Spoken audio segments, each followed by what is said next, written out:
잖아요. 그렇죠? 애들도 잉태되면 머리가 되고 눈이 되고 코가 돼서 나오잖아요. 그래서 그걸 머리라고 얘기하는 거예요. 그 다음에 세 번째는 올바른 비전의 말씀이에요. 쉽게 말하면 더 쉽게 얘기해 보면 쉰이라는 게 뭐냐면 묵상한단 말이에요. 그 말씀은.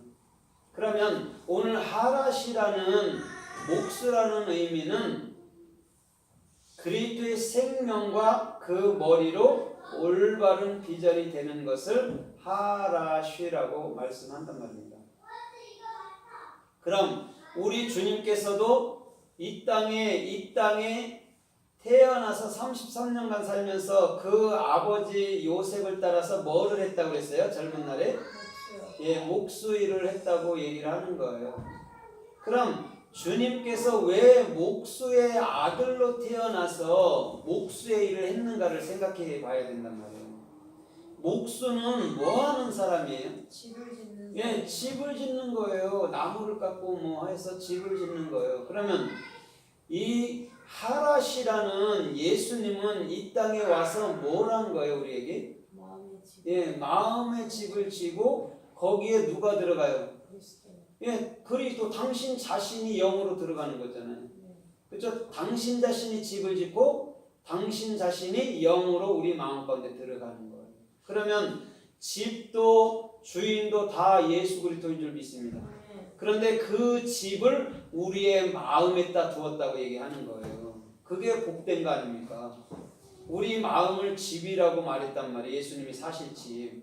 그런데 그곳에 그리스도라는 영으로 당신 자신이 들어와야 되는데 들어오기 전에 십자가에서 돌아가셔야 된다는 거예요. 육으로는 들어올 수가 없습니다.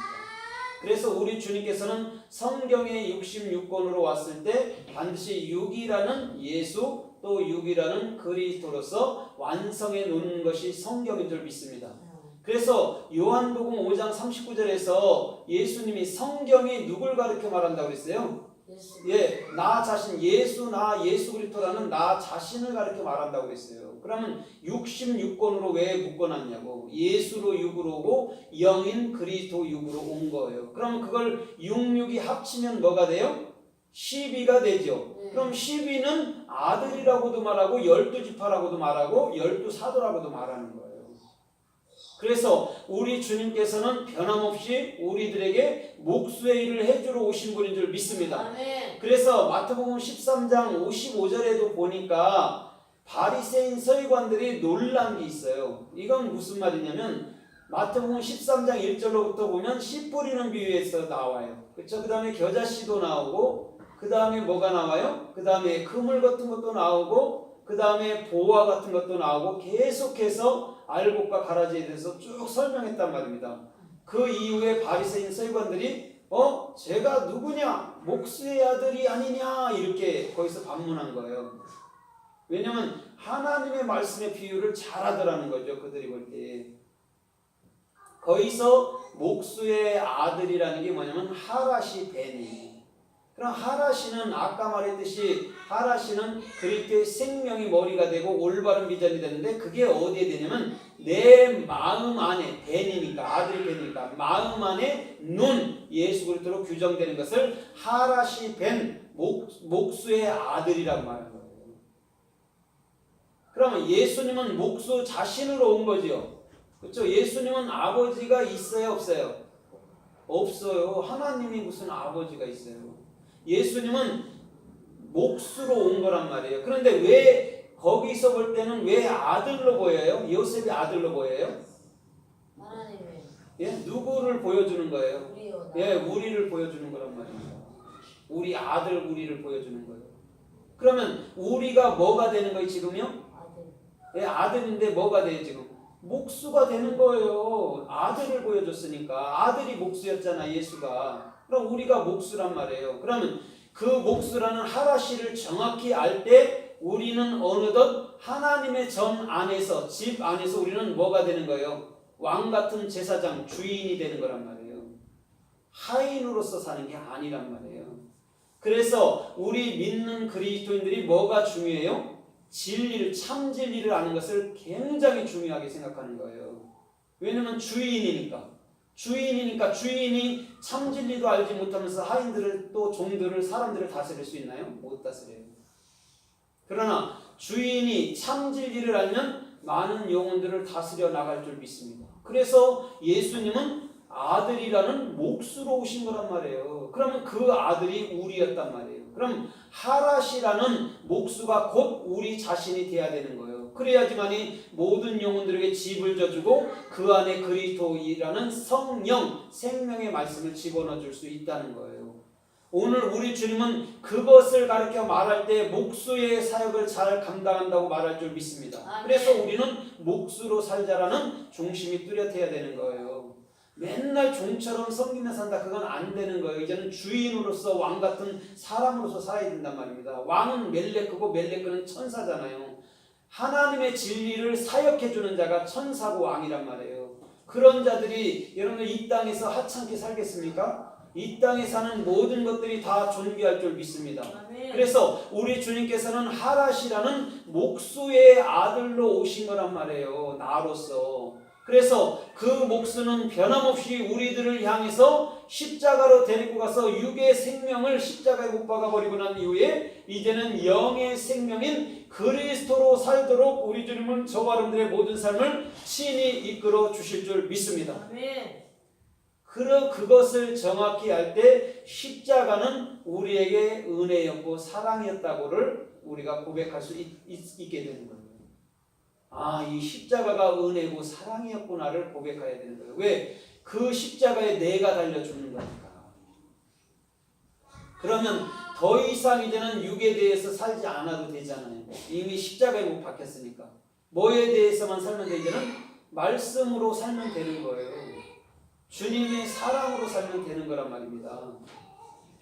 그래서 우리 주님께서는 변함없이 하랏이라는 몫수의 일을 저와 여러분들에게 맡겨주신 것인 줄 믿습니다. 오늘도 저와 여러분들의 중심에서부터 뚜렷한 몫수가 될 때 어떤 나무를 갖다 줘도 그는 다 깎아서 귀한 아름다운 집들, 아름다운 그런 모습들을 만들어낼 수가 있는 거예요. 몫수라면 그래야 된단 말입니다. 그래서 어떤 나무가 와도 그것을 참으로 제목으로 바꿔내는 그런 재주가 몫수에게 있는 거예요. 그래서 오늘도 몫수는 끊임없이 자 같은 걸 갖고 다녀서 그 나무를 재는 줄 믿습니다. 왜냐하면 그 나무를 재야 그 용도를 만들 거 아닙니까? 그래서 몫수라는 것은 정확히 말씀을 잘 나눠주고 가르쳐주고 익혀주는 책임이 있는 게 몫수란 말이에요. 그래서 오늘도 저와 여러분들의 중심이 변함없이 그 몫수 대신 예수 그리스도를 따라서 오늘도 작은 몫으로서 주께서 원하시고 이끄시는 귀한 길을 걷기를 주님의 이름으로 부탁드립니다. 그래서 우리 주님은요 몫수라는 중심으로 오신 거란 말이에요. 그러면 자 보세요. 그러면 성경에서 이 몫수를 어떻게 해석했는가 우리가 좀 살펴보면서 은혜를 받아보도록 하겠습니다. 출애굽기 28장 11절에 보면 출애굽기 28장 11절에서 보면 그 성전에는 뭐를 하고 있어요? 성전에서 그 제사장은 뭘 하고 있습니까? 가슴에 흉패를 달고 그곳에 두 보석을 물린 다음에 그 두 보석에 뭐 하고 있어요? 12지파의 이름을 새겨 넣었어요. 제사장의 가슴 흉패에 거기서 새겨 넣다가 몫수예요. 하랏이란 말이에요.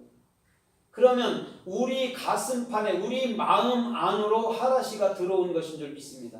그래서 성경 구약 성경에는 계속해서 말씀을 새겨라, 말씀을 돌에 새겨라 자꾸 이렇게 말하는 거예요. 그런데 신약에 와서는 뭐라고 자꾸 얘기해요? 네 마음판에 새겨라, 네 마음판에 새겨라 또 이렇게 얘기한단 말이에요. 그러면 색이라는 말이 몫수인데 하랏이는 내 마음으로부터서 그걸 가지라는 얘기예요. 그럼 우리는 왕 같은 제사장이고 그 왕 같은 제사장에는 반드시 66권이라는 12지파의 이름들이 다 새겨져 있어야 되는 거예요. 66이잖아요. 그렇죠? 성경이 내 안에 새겨지는 거예요. 그걸 12지파라고 얘기하는 거예요. 그럼 12지파는 어디서 생겨난 거예요? 많은 사람들은 어디서 생겨났어요? 사람들은 어디서 생겨났어요? 말씀에서 탄생됐죠. 사람들이 어디서 태어나요?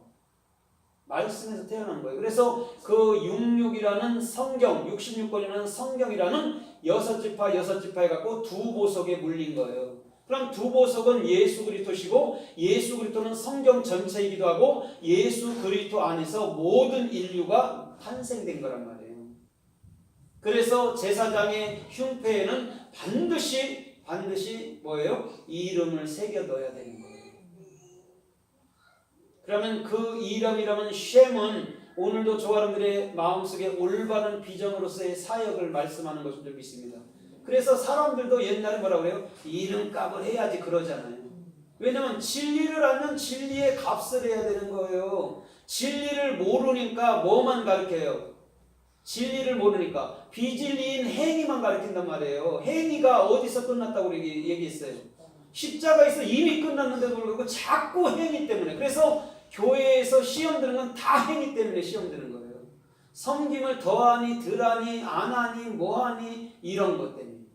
그러나 우리 주님은 그것을 십자가에 못 박혔기 때문에 섬김을 하든 안 하든 그거에 대해서 우리는 아무것도 손가락질 할 필요가 없단 말이에요.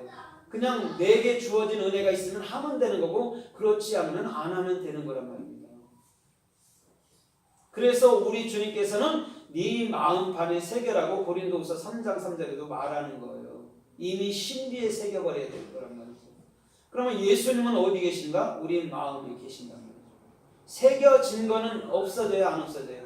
안 없어져요. 그걸 인이라고 얘기하는 거예요. 인박았다고 얘기하잖아요. 그러면 안 없어지는 거예요. 요한계시록 14장에도 그 이마에 어린 양과 누구의 이름? 하나님의 이름이 있도다 하잖아요. 그건 안 없어지는 거예요. 새겨놓은 거니까. 그 말이란 말이에요. 내 마음속에 새겨진 그리스도라는 영은요, 당신 집으로 온 그분은요 절대 떠나요? 안 떠나요? 안 떠나요. 여기가 하늘나라인데 어딜 떠나요? 오늘 그래서 우리 주님은 변함없이 저 여러분들의 모든 삶을 친히 책임져 주시는 놀라운 삶의 축복이 주님께로부터 임하였을 줄 믿습니다. 그래서 출애굽기 35장에도 보면 부살렐에게 하나님이 지혜를 줘서 이렇게 말해요. 너는 각종 나무에 모든 것을 새겨서 성전 기명을 만들라 얘기했어요. 각종 나무에. 그러면 나무에 새겼단 말이에요. 뭘 새겼을까요? 나무에. 진리요? 예, 진리. 사랑 말씀인 거 그렇죠? 십자가의 은혜 뭐 이런 걸 새겼겠죠. 거기 나무에 새겼단 말이에요. 누가? 부살렐이. 그런데 그 전에 하나님이 그에게 뭘 줬다고 얘기를 해요? 호크마, 지혜를 줬다고 얘기하잖아요. 그래서 성전 기명의 일을 하게 우리 주님은 만들었단 말이에요. 오늘도 저와 여러분들의 모든 삶이 변함없이 마음판에 진리를 새겨주는 하라시라는 몫으로서 살기를 주님의 이름으로 부탁드립니다. 그래서 출애굽기 38장 23절에도 똑같이 말해요. 오홀리압에게 하나님은 지혜를 줘서 너는 성전에 있는 앙장에 고운실로 어떻게 해요? 금실로 새겨 넣으라 이렇게 했단 말이에요. 그럼 부살렐하고 오홀리압에게 하나님은 지혜를 주셔서 하나는 나무로 새기는 일을 하고 하나는 성전 휘장에 새긴 것은 뭐였어요? 성전 휘장에 새긴 것은 천사였죠. 천사의 날개를 하는 자들을 성전 이 앙장, 휘장에다 다 새겨넣었죠. 그걸 누가 했다고요? 오홀리압이 했다는 겁니다. 그래서 우리 주님은 변함없이 저와 여러분들의 모든 삶에서 우리 주님은 마음판에 새겨놓는 아름다운 사역을 지금도 하고 계신 줄 믿습니다. 아멘. 언제까지예요? 주님이? 예, 이 세상이 끝날 때까지 하는 거예요. 우리 주님은 절대 실패가 있어요? 없어요? 없어요. 그 다음에 우리 주님이 반드시 정한 때가 있어요? 없어요? 있어요. 그때까지는 끊임없이 이렇게 가는 거예요. 누가 뭐라 해도. 그러니까 사람들이 지금 예언하는 것들이 사실상 맞아요? 안 맞아요? 예, 안 맞아요. 왜 그래요? 하나님은 그것을 그렇게 가르쳐주지 않아요. 그런 식으로. 그거는 당신 자신에게만 속해 있는 거란 말이에요. 우리는 어떤 삶을 살면 돼요? 주어진 대로 하루하루를 최선을 다해서 살면 돼요. 오늘 저와 여러분들의 모든 삶이 주님 보시기에 참으로 하라시 되는 몫이 되는 아름답고 존귀한 삶을 살기를 주님의 이름으로 부탁드립니다. 아멘.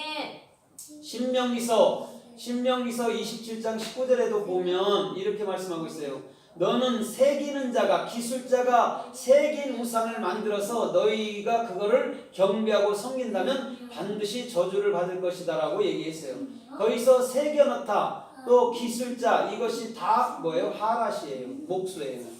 그들이 만든 우상을 섬긴다면 저주를 받는데 거기서 저주라는 낱말을 뭐라고 제가 해석했어요? 아라루라 했잖아요. 알렙 하나님을 배워서 라메드 진리를 익히고 진리를 익혀주는 게 뭐예요? 아라루예요. 그러면 주님께서는 반드시 우리 안에 당신 자신을 새겨 넣는데 그것은 무엇이었냐면 하나님 자신이었고 곧 너희가 그 진리를 배워서 뭐가 되는 거예요? 뭐가? 진리를 익혀서 뭐가 돼요? 스승이 되고 목사가 되는 거예요. 목회자가 되고 집사님이 되는 거예요. 다른 게 아니고. 우리 주님은 그러한 자들과 변함없이 우리 주님은 함께하여 주실 줄 믿습니다. 아멘. 또 그러한 자들을 통해서 우리 주님은 일하고 계시는 거란 말이죠. 그래서 사무엘상 13장 19절에도 이렇게 말해요. 그때에 이렇게 말해요.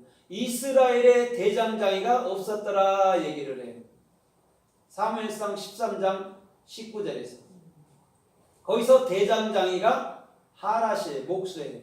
그럼 대장장이가 없는 나라가 있어요? 그런 말 아니죠. 그렇죠? 오늘 대장장이라는 하랏이는 우리 각자가 돼야 될 부분인 줄 믿습니다. 아멘. 없었더라 로가 아니고 하나님을 익히고 배워봐. 그게 목수야. 그게 너희 안에 있는 것이야 라고 우리 주님은 말씀하고 있는 거란 말이에요.